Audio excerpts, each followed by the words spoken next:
In this experiment, we compared the differences in a warm fermentation versus a cool fermentation using Lemberger grapes, also known as Blaufränkisch.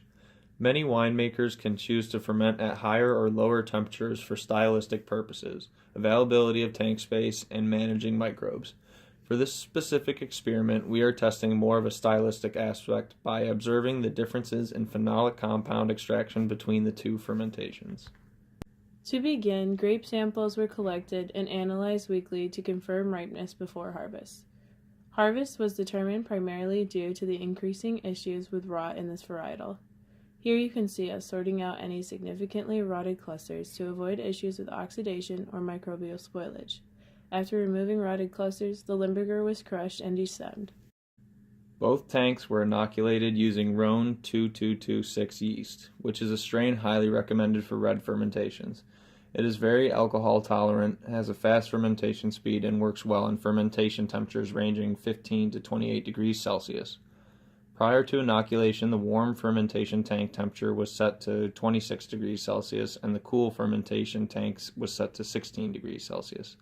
1 to 2 punch downs a day were required to keep yeast in favorable conditions while ensuring further extraction of anthocyanins and tannins in both fermentations. Brix was monitored to determine when 1/3 of the sugar was depleted so that fermate K nutrient could be added. It only took the warm fermentation 2 days to reach 1/3 sugar depletion and 4 days for the cool fermentation to reach 1/3 sugar depletion. The warm fermentation finished in just under a week, while the cool fermentation took up to about 2 weeks to reach completion. Clinotests were used to justify the endpoint. Both fermented musts were pressed using a basket press. At this point in the process, it was noticed that the cool fermentations had a lighter color than the warm one. It was discovered that higher fermentation temperatures extract more phenolic compounds than juices fermented at lower temperatures. The temperature of a fermentation can affect the kinetics of the fermentation length and rate as well as the overall quality of the finished wine. Studies have shown that the yeast populations are higher in warm fermentations around 25 degrees Celsius, but the populations hit a decline phase earlier. Cooler fermentations will keep a steady population through the entire fermentation.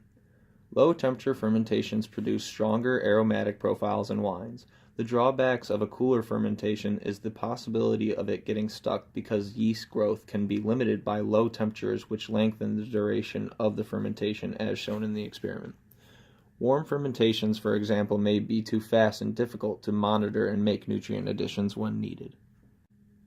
Here you can see in this ETS report the varying concentrations of phenolic compounds between the two fermentations.